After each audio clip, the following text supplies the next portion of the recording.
Halo Surabaya, ya apa kabar Rek? Semoga dalam keadaan sehat dan bahagia selalu.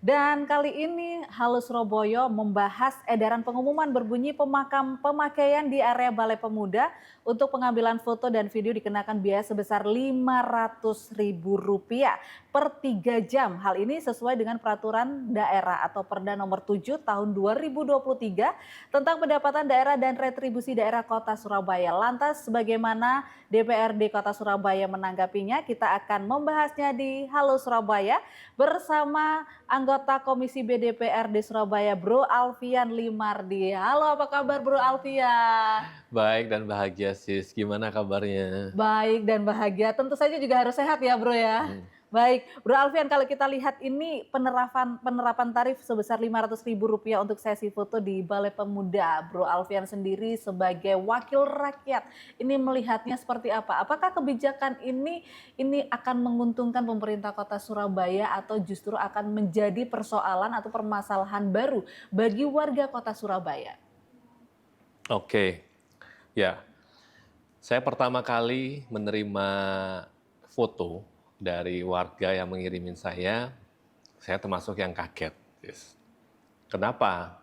Karena pertama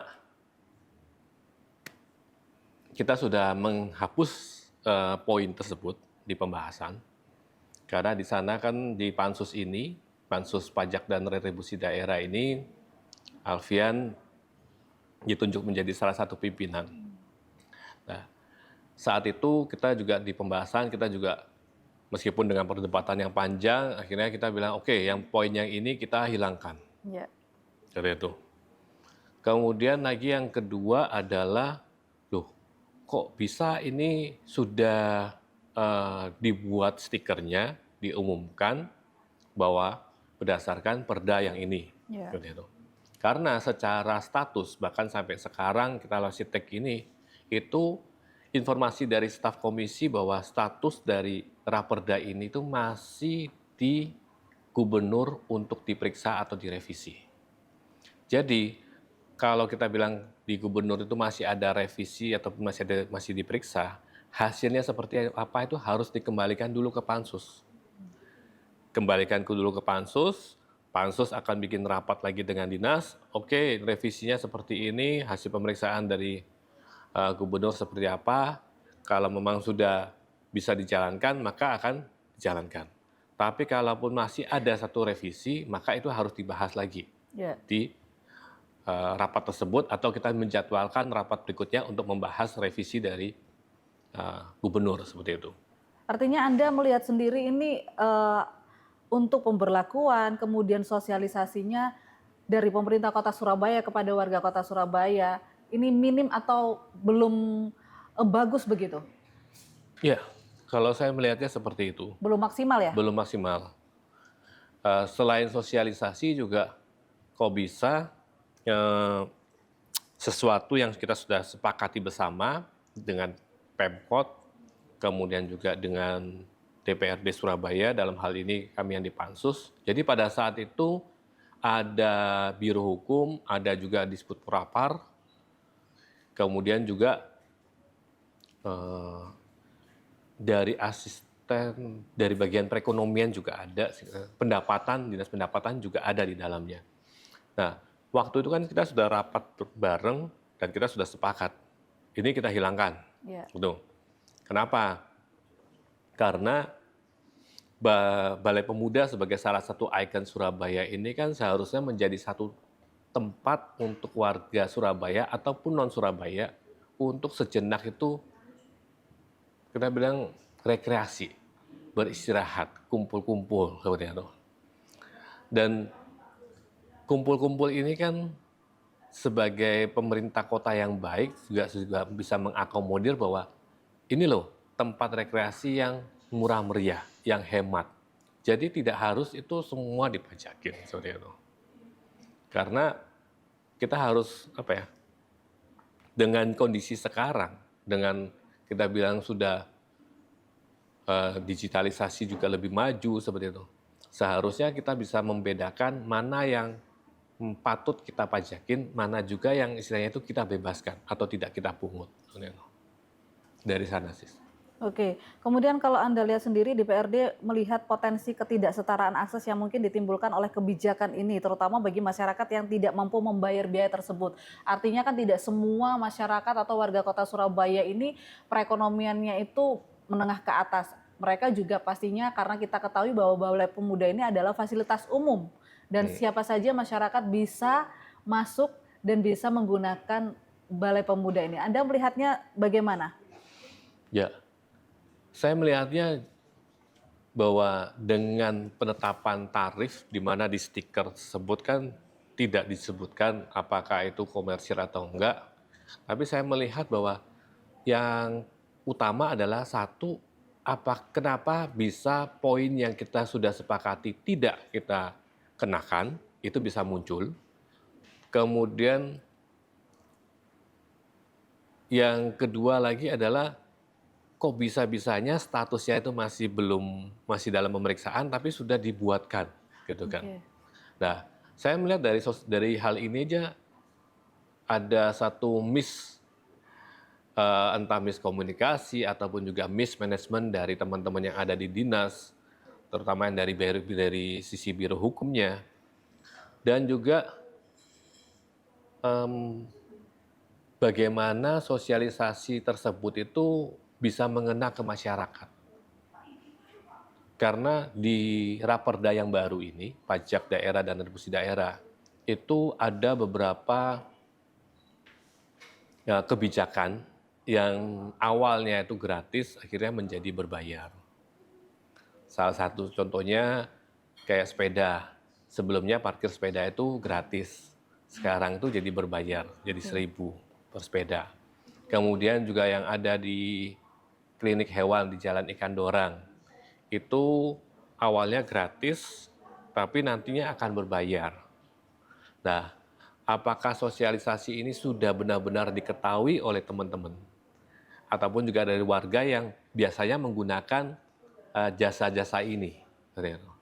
Nah, saya pikir dengan kejadian barusan, seharusnya menjadi satu momen bagi Biro Hukum maupun juga dari dinas-dinas yang terkait untuk lebih kita bilang komunikasinya itu lebih baik lagi. Apalagi kita mencanangkan Surabaya sebagai smart city. Kalau Surabaya sebagai smart city, berarti seharusnya komunikasi ataupun yang miss seperti ini itu bisa kita tekan. Dan dari kejadian seperti ini seharusnya juga menjadi satu titik awal bagi teman-teman baik yang di Biro Hukum ataupun juga di dinas-dinas yang lain itu untuk merevisi. Apakah ada kebijakan kita ini yang ternyata kurang pas? Apakah ada kebijakan kita yang seharusnya itu sudah tidak seperti itu lagi? Oke. Karena kan kita bilang bahwa 10 tahun yang lalu dengan yang sekarang kan kondisi pasti berbeda. Dan itu saya harap bukan cuma kepada Perda, termasuk juga kepada keputusan dari Pemerintah Kota Pak Surabaya Wali Kota gitu ya? yaitu Perwali. Iya. Kalau tadi Bro Alfi udah menjelaskan bahwa harus ada revisi. Nah, bagaimana solusi yang ditawarkan dari Komisi B DPRD Kota Surabaya agar kebijakan ini bisa juga tidak diterapkan atau tidak diberlakukan kepada masyarakat Kota Surabaya? Jangan dijawab dulu, tetaplah bersama kami di Halo Surabaya.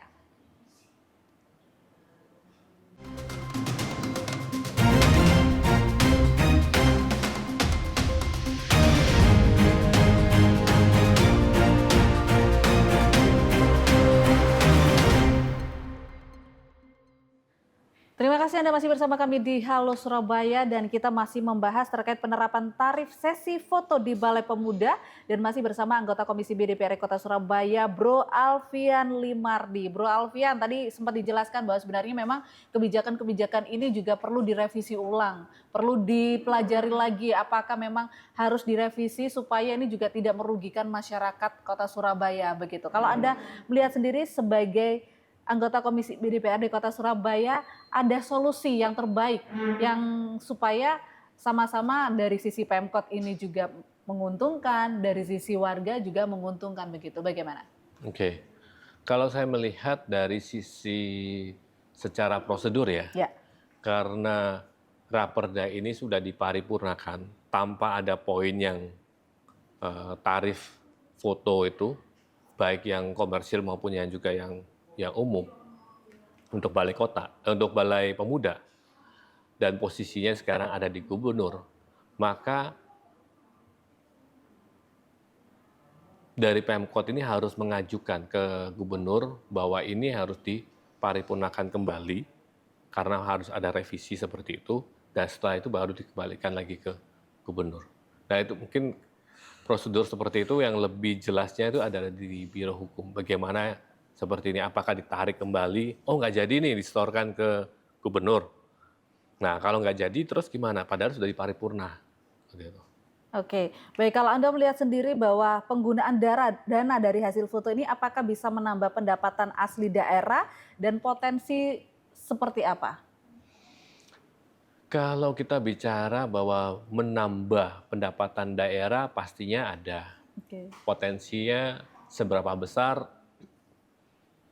saya belum bisa mendapatkan istilahnya itu gambaran apakah dari pihak appraisal berapa besar sih potensi dari mengenakan tarif seperti itu.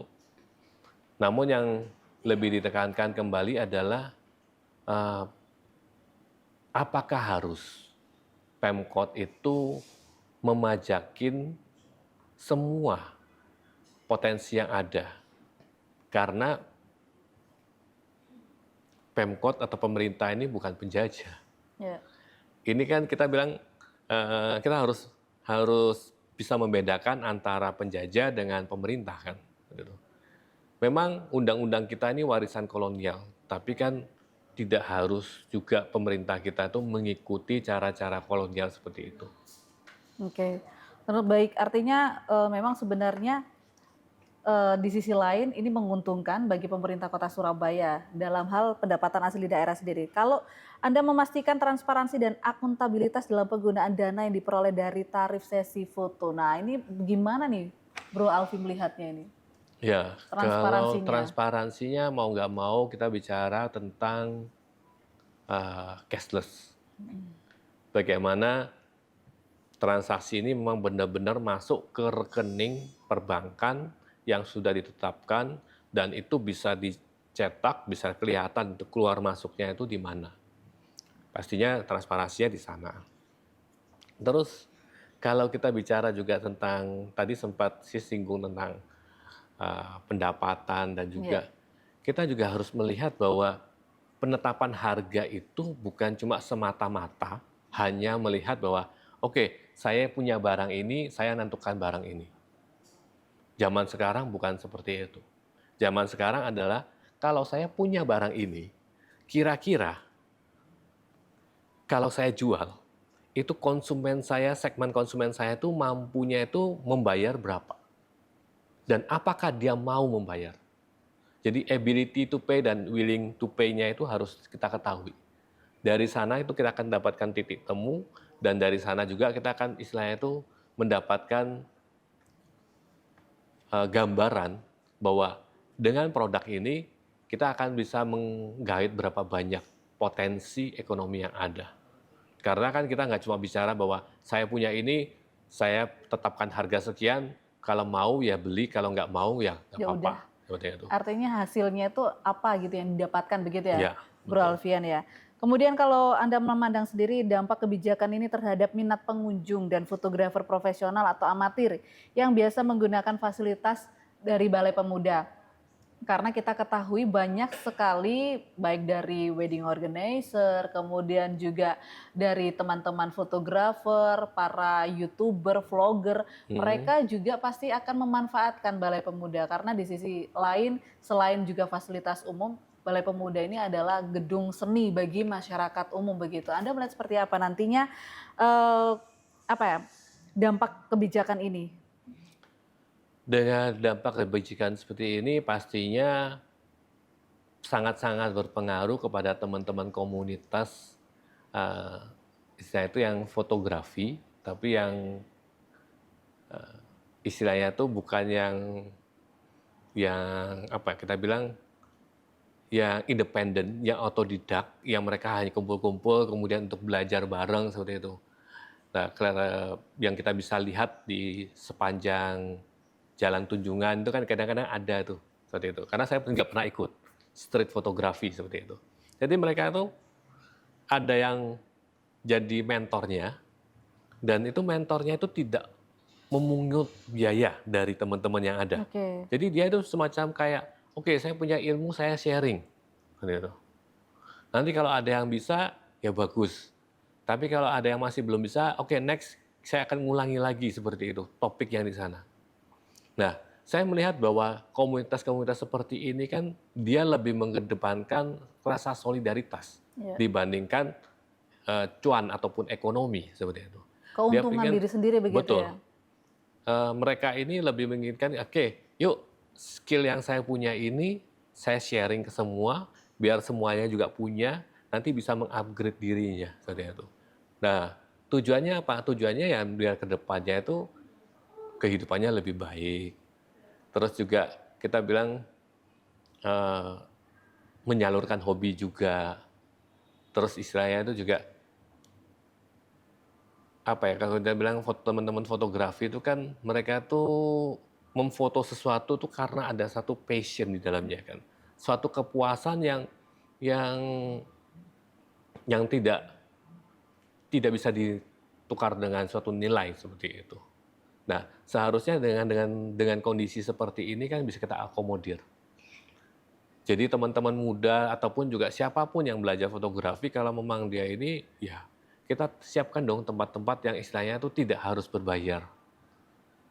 Dan saya percaya bahwa dengan cara seperti ini, Pemkot Surabaya khususnya sudah bijak dengan menerapkan bahwa ada tempat-tempat yang seharusnya tidak dikenakan biaya. Oke, artinya memang ketika misalnya ini juga akan merugikan bagi teman-teman seniman, fotografi, dan Ya. juga wedding organizer, para vlogger begitu ya, Bro Alfi ya. Kita akan lanjutkan kembali Bro Alfi, tetaplah bersama kami di Halo Surabaya.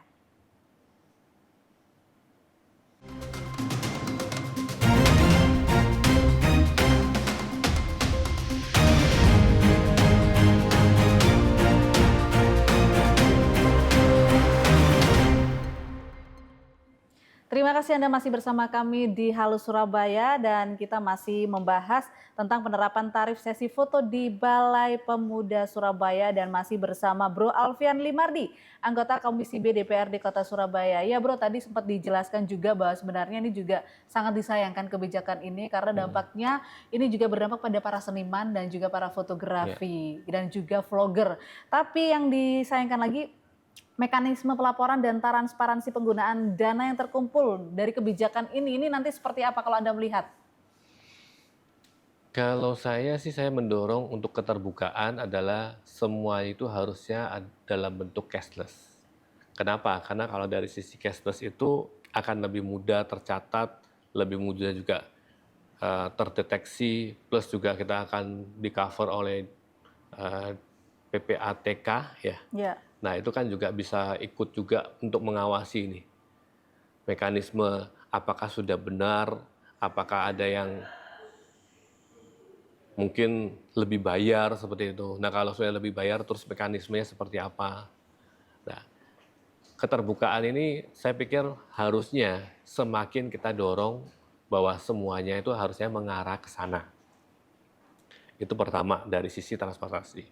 Terus kedua, dengan cashless ini setidaknya kita juga membantu teman-teman yang nantinya kalau memang dia harus menerima pembayaran. Kalau selama ini mereka harus nyiapin uang kembalian, kemudian juga kalau ternyata mereka terima uang palsu dan ternyata kelewatan seperti itu, dia terima. Nah, yang pastinya yang menjadi tanggung jawabnya itu yang penerima uang. Dia harus mengganti sejumlah uang palsu tersebut. Terus juga dari sisi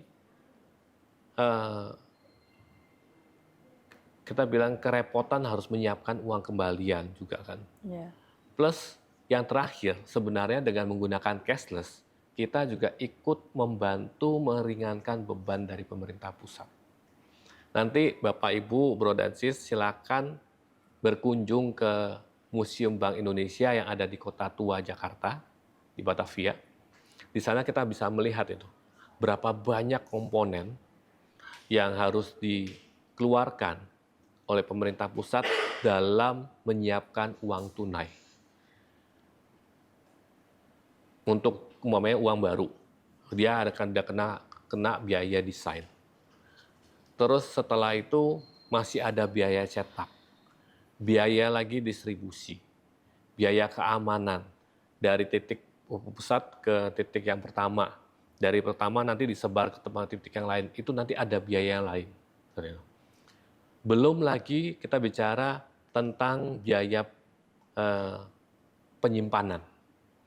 Itu baru uang yang baru ataupun yang masih layak dipakai. Bagaimana lagi dengan uang yang tidak layak dipakai? Itu ternyata masih ada biaya lagi. Apa itu? Biaya collection, mengumpulkan.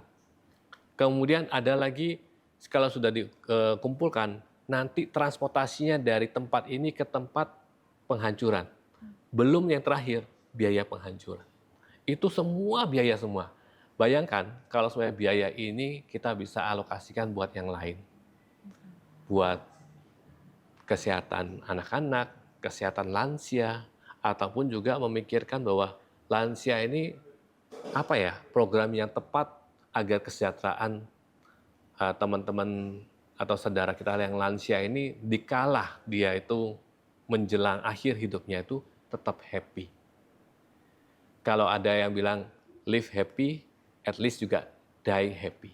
Artinya negara bertanggung jawab atas warganya begitu ya, kehidupan sejahtera bagi masyarakat Indonesia. Betul. Begitu ya, Bro. Kita lanjutkan kembali kembali ke topik bahwa ada kriteria atau ketentuan khusus nggak yang ditetapkan untuk sesi foto yang dikenakan tarif. Terus kemudian DPRD ini melihatnya kegiatan non komersial atau kegiatan sosial. Kalau dari pemerintah Kota Surabaya sendiri mengatakan bahwa ini kegiatan komersial, apalagi khususnya bagi wedding organizer begitu.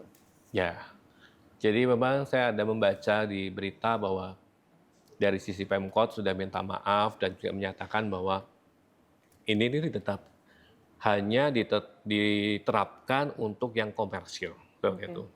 Namun tanda tanya bagi saya adalah kalau di Perda ini kita tidak ada kesepakatan soal komersil untuk balai pemuda, kok bisa itu muncul? Bukankah salah satu fungsi dari DPRD adalah membuat peraturan daerah? Nah, kalau sampai ini tiba-tiba muncul tanpa ada pembahasan yang sudah disepakati, apakah itu masih wajar? Apakah ini cacat secara hukum? Oke. Gitu. Artinya ini masih tanda tanya begitu. Artinya kalau Anda melihat kebijakan ini atau justru menjadi kontradiksi di lapangan atau bagaimana? Kalau saya melihat ini adalah cacat hukum. Cacat hukum, oke. Ya, karena payung untuk menerapkan tarif ini kan tidak ada di pembahasan itu. Adakah evaluasi terhadap kebijakan ini dari Komisi B sendiri dalam jangka waktu tertentu untuk melihat efektivitasnya dan dampaknya? Pastinya kalau memang itu terus didorong oleh Pemkot untuk menerapkan tarif di Balai Pemuda ini, berarti harusnya kita akan memanggil bukan dari Komisi B tapi lebih mengarah dari Pansus, panitia khusus. Panitia khusus, oke baik. Bro Alfian, sebelum kita akhiri, harapan agar kebijakan ini tidak merugikan masyarakat banyak dan juga tidak menguntungkan satu sisi saja. Silakan harapannya apa nih sebagai anggota Komisi B Wakil Rakyat? Ya, harapan saya adalah kita punya satu pandangan yang sama bahwa negara ini kalau bisa meningkatkan pendapatan warganya itu bagus. Tapi kalau tidak bisa, at least dia itu bisa mengurangi beban hidup warganya. Dan negara dalam hal ini adalah pemerintah Kota Surabaya. Dan untuk menjaga bahwa niat baik ini ada, itu bukan cuma bergantung pada Pemkot, bukan bergantung kepada hanya DPRD, tapi bergantung pada kita semua. Mari kita semua itu proaktif untuk menilai apakah ada yang salah dengan peraturan kita. Karena peraturan ini berdampak kepada orang banyak. Dan saya terbuka untuk Bapak Ibu, Bro dan Sis yang ingin memberikan saran ataupun ide, silakan bisa DM saya secara langsung di Instagram di alfian.dpr. Mungkin itu aja sih. Terima Oke, kasih. baik. Terima kasih Bro Alfian. Semoga kebijakan ini bisa dievaluasi lagi oleh pemerintah Kota Surabaya dan dirembukan kembali oleh DPRD Kota Surabaya sehingga ini tidak merugikan beberapa pihak terutama warga Kota Surabaya. Terima kasih Bro Alfian sekali lagi sudah hadir bersama kami di Halo Surabaya. Saya Catherine Ellison pamit undur diri. Terima kasih sudah menyaksikan Halo Surabaya.